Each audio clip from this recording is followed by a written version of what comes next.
குமரி கண்டம் பாகம் 10. வளவனுடைய தாயாரான அமிர்தம் தூக்கத்திலேயே அழுவுறா. என்ன அழுவுறா அப்படின்னா, அவளுக்கு வளவனை நினச்சி ரொம்ப கஷ்டம். அதனால் அவளுடைய கனவில் அவளுக்கு பிடித்த கடவுளான அப்பன் சிவன் அவளுக்கு ஆறுதல் சொல்கிறாரு. வருத்தம் கொள்ள என்ன நடந்தது? நீ கவலைப்பட வேண்டிய அவசியமில்லை. வளவன் என் அம்சம். உங்களை படைத்த எனக்கு காக்க தெரியாதா? எல்லாவற்றுக்கும் ஒரு காரணம் உண்டு.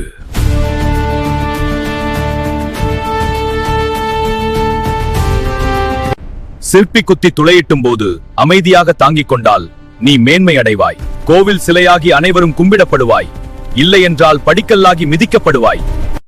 உடனே தூக்கத்திலிருந்து எழுந்த அமிர்தம் உடனே அப்பன் சிவன் கிட்ட போய், அப்பா, எனக்கு நீங்கள் ஒரு நல்ல ஆறுதல் சொல்லிட்டீங்கப்பா.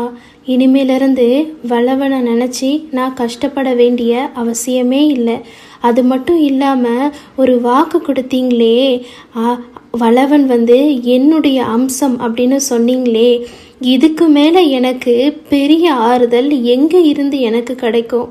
இது போதுமே அப்படின்னு சொல்லிட்டு அவளுடைய அந்த சந்தோஷத்துக்கு அளவே இல்லை. சந்தோஷத்தில் ரொம்பவும் ஆனந்தமாக இருக்கா நம்மளுடைய அமிர்தம்.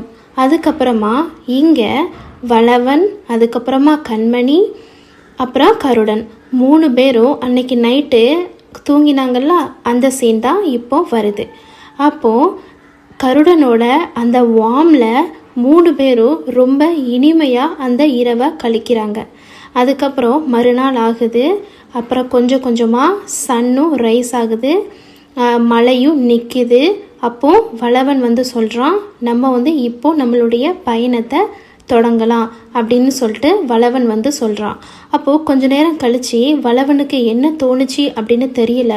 உடனே என்ன பண்ணுறான், என்னால் நடக்க முடியுமா, நான் ட்ரை பண்ணுறேன், என்னால் நடக்க முடியுமா அப்படின்னு ட்ரை பண்ணுறேன் அப்படின்னு சொல்லிட்டு ஏதோ ஒரு நினைப்பில் ஃபாஸ்ட்டாக ஓடுறான். உடனே கண்மணி அவனுக்கு ஹெல்ப் பண்ணுறா.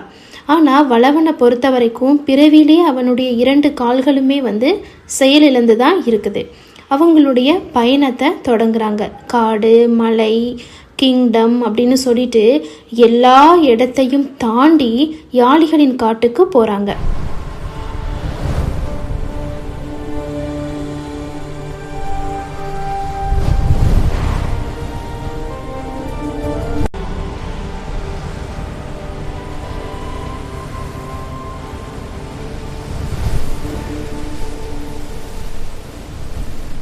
அதுக்கப்புறமா கண்மணி ஒரு இடத்துல நிறைய ஃப்ரூட்ஸ் இருக்கதா பார்க்குறா. உடனே வளவன் அவனுடைய கருணனை கீழே இறங்கி 2 பேரும் அந்த ஃப்ரூட்ஸை சாப்பிட்றதுக்காக போகிறாங்க. அப்போ கண்மணி திடீர்னு நினைக்கிறா, என்னடா வளவன் எழுந்து நடந்து நம்ம பக்கத்தில் வரா அப்படின்ட்டு. ஆனால் அது உண்மையில் கண்மணி விழிச்சிக்கிட்டே கனவு காண்றா.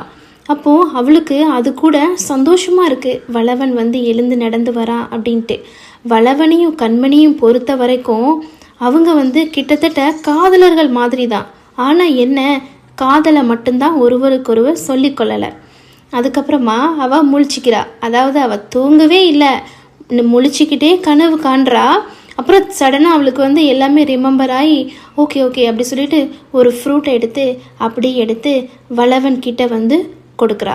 அதுக்கப்புறமா அதை வாஷ் பண்ணி தரேன் அப்படின்னு சொல்லிட்டு என்ன பண்ணுறா, அதை அப்படியே எடுத்துகிட்டு போய் வாஷ் பண்ணுறேன்னு சொல்லிட்டு என்ன திங்கிங்கில் இருக்கான்னு தெரியல.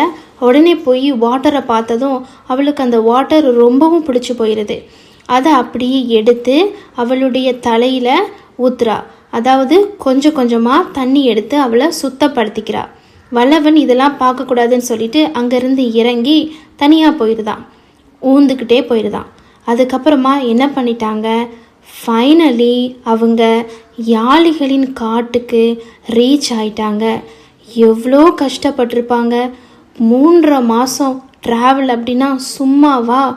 அவங்க பல நாடுகள் தாண்டி, பல குறு வில்லேஜை தாண்டி அவங்க என்ன பண்ணுறாங்க, இந்த யாளிகளின் காட்டுக்கு வந்தடைஞ்சாங்க.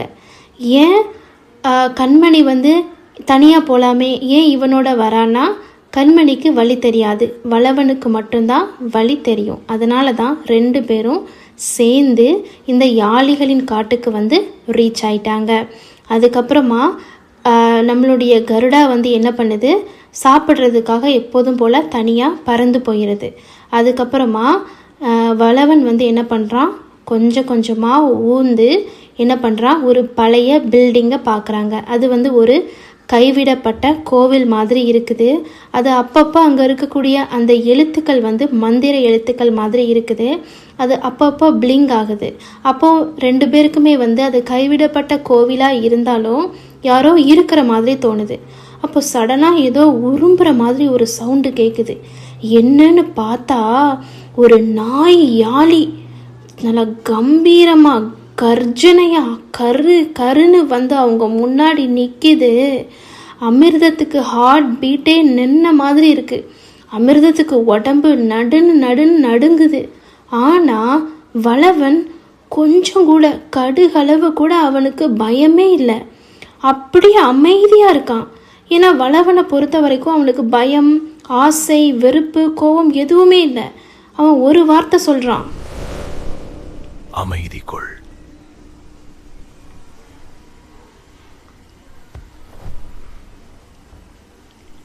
உடனே அந்த நாயாளி பொட்டி பாம்பா அடங்கி அங்கேருந்து போயிடுது. அதுக்கப்புறமா வளவன் என்ன பண்ணுறான், கொஞ்சம் கொஞ்சமாக ஊந்து அந்த கைவிடப்பட்ட அந்த டெம்பிள்குள்ளே வரான். ஆனால் 2 பேருக்குமே ஃபீல் ஆகுது, யாரோ ஒருத்தங்க இங்கே வாழ்ந்துட்டு இருக்காங்க, அவங்க தான் இந்த விளக்கு எல்லாத்தையுமே ஏற்றி வச்சுருக்காங்க அப்படின்னு சொல்லிட்டு. அப்போது கண்மணி என்ன பண்ணுறா, நான் கொஞ்சம் என்னுடைய உடையெல்லாம் மாற்றிட்டு நான் என்ன பண்ணுறேன், இப்போ நான் வரேன் அப்படின்னு சொல்லிட்டு அவள் அங்கேருந்து கிளம்பி வேற ஒரு இடத்துக்கு போகிறா. அப்போது அங்கே ஒரு அழகான ஒரு விளக்கை பார்க்குறா. அதை எடுத்து துடைக்கிறா. அதில் கொஞ்சம் விளக்கு பார்க்குறதுக்கு ரொம்ப அழகாக இருக்குது. அதில் இருக்கக்கூடிய மண்ணை அப்படி துடைக்கிறா. துடைச்சிட்டு அவளுக்கு ஒரு திங்கிங் வருது. ஓகே, நம்ம யாளிகளின் காட்டுக்கு வந்த அந்த காரணத்தை நம்ம இப்போ எக்ஸிக்யூட் பண்ணலாம் அப்படின்னு சொல்லிட்டு என்ன பண்ணுறா, அவளுடைய தேடல் வேட்டையை ஸ்டார்ட் பண்ணுறா. அப்போது அவள் அந்த ரூம்குள்ளேயே இருந்துட்டு அவள் பேசிகிட்டே தான் போகிறா. யாராவது இங்கே இருக்கீங்களா, இந்த விளக்கு எல்லாமே இதெல்லாம் பார்க்கும்போது யாரோ ஒருத்தங்க இங்கே வாழ்கிற மாதிரி எனக்கு ஃபீல் ஆகுது. யாராக இருந்தாலும் தயவு செஞ்சு வெளியே வாங்க. உங்களால் எங்களுக்கு ஏதாவது உதவி பண்ண முடியும் அப்படின்னா எங்களுக்கு ஏதாவது ஹெல்ப் பண்ணுங்க. தயவு செஞ்சு யாராவது இருந்தீங்கன்னா இங்கிருந்து வெளியே வாங்கன்னு சொல்லிட்டே போறா. யாராவது இங்க இருக்கிறீங்களா? இங்க யாரும் இல்லையா? அவ அப்படி தேடிட்டே இருக்கும்போது அவ ஒரு பெயரை சொல்லி கூப்பிடுறா. என்ன பேர் அப்படின்னா, மாதவா, நீ எங்கே இருக்க? நீ இங்கே தான் இருக்க அப்படின்னா தயவு செய்து வெளியே வா. எனக்கு என்னமோ நீ தான் இங்கே இருக்கிற மாதிரி எனக்கு தோணுது. வெளியே வாடா. உன்னை தேடி தான் என் உயிரை கூட பணையம் வச்சு நான் இங்கே வந்திருக்கேன். என்னுடைய கஷ்டம் உனக்கு தெரியலையா? ஏன் நீ திரும்பி நாட்டுக்கு வரல? எதுக்கு மாதவா இப்படியெல்லாம் பண்ண? நீ இல்லாமல் என்னால் வாழ முடியும்னு நினைக்கிறியா அப்படின்னு அவள் ஏதோ ஒரு பெயரை சொல்லி கூப்பிட்டுக்கிட்டே போகிறா. அப்போது அவள் அந்த பாலடைஞ்ச பங்களாவை விட்டு காட்டுக்கு வந்துட்டா. காட்டை பொறுத்த வரைக்கும் ரொம்பவும் அபாயகரமான காடு. எப்போ அவளுடைய உயிருக்கு பாதகம் வரும் அப்படின்னு தெரியவே தெரியாது. ஆனாலும் கூட அவள் அந்த பயங்கரமான காட்டுக்குள்ளே தனியாக வெளியே வந்துட்டா. தனியாக வெளியே வந்து இது வளவனுக்கு கூட தெரியாது. அப்படி இருக்கும்போது அவள் அந்த பெயரை சொல்லி கூப்பிட்டுக்கிட்டே வரா. பக்கத்தில் ஒரு பயங்கரமான யாழி தூங்கிட்டு இருக்குது.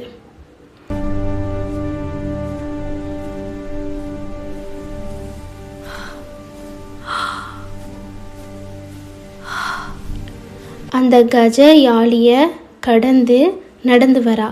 அங்கே ஒரு நறுமணம் வீசும் ஒரு அழகான ஒரு மல்லிகைப்பூ செடி இருக்குது.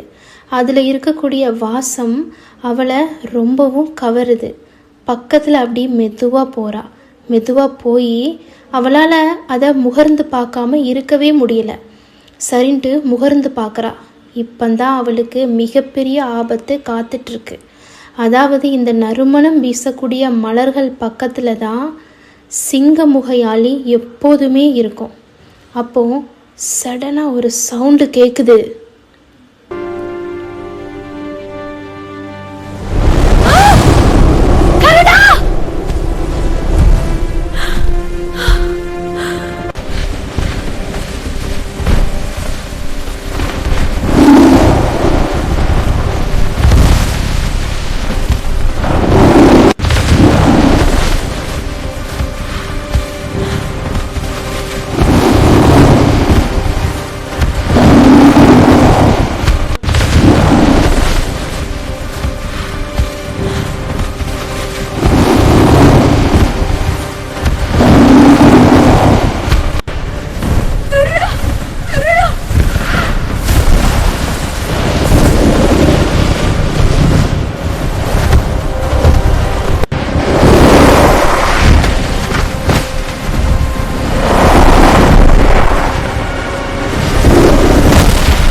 சிங்கமுக யாழி கண்மணியை துரத்தும் போது கண்மணி விட்டா பாரு ஒரு மரண ஓலம். அந்த சவுண்டுக்கு கருடன் பறந்து வந்து அந்த சிங்கமுக யாழியோட சண்டை போட்டு, ஆனால் காயம் என்னவோ நம்ம கருடனுக்கு மட்டும்தான். உடலெல்லாம் காயம். அவனுடைய சிறகு, அதுக்கப்புறமா எல்லா இடத்துலையுமே வந்து ரத்தம் கொட்டுது. ஏன்னா அவ்வளோ பெரிய யாளிகள் முன்னாடி நம்ம வந்து சண்டை போடுறது அப்படிங்கிறது வந்து சாதாரண விஷயமே கிடையாது. கழுகு அவ்வளோ சண்டை போட்டுமே உடம்பெல்லாம் காயம். அப்போது கண்மணி, என்னால் உனக்கு இப்படி ஆயிடுச்சே, நான் தானே உனக்கு இதுக்கெல்லாம் காரணம், அம்மாவை மன்னிச்சிருடா கருடா அப்படின்னு சொல்லிட்டு கத்துறா. கருடா வந்து யாழிக்கிட்ட வாங்கின அடி வந்து பயங்கரமான அடி. அவனால் உயிரோடு இருக்க முடியுமான்னு தெரியல. வந்து நிற்க கூட முடியல. தொப்புன்னு வந்து விழுது. கருடனால் நிற்க முடியல. என்ன பண்ணுறதுன்னு தெரியல. கண்மணி மிரண்டுட்டா. நான் அப்பா சொல்ல பேச்ச கேட்காம நான் வந்துட்டேனே, என்னோட உயிர் கூட போனாலும் பரவாயில்லையே, நான் உன்னோட உயிரை நான் கண்டிப்பாக நான் விட்டு கொடுக்க மாட்டேன். என் உயிரை கடவுள் எடுக்கட்டும், உன் உயிர் கடவுள் கொடுக்கட்டும். எனக்கு நீ வேணும் கருடா, எனக்கு நீ வேணும் கருடான்னு சொல்லி கத்துறா. கருடா கருடா கருடா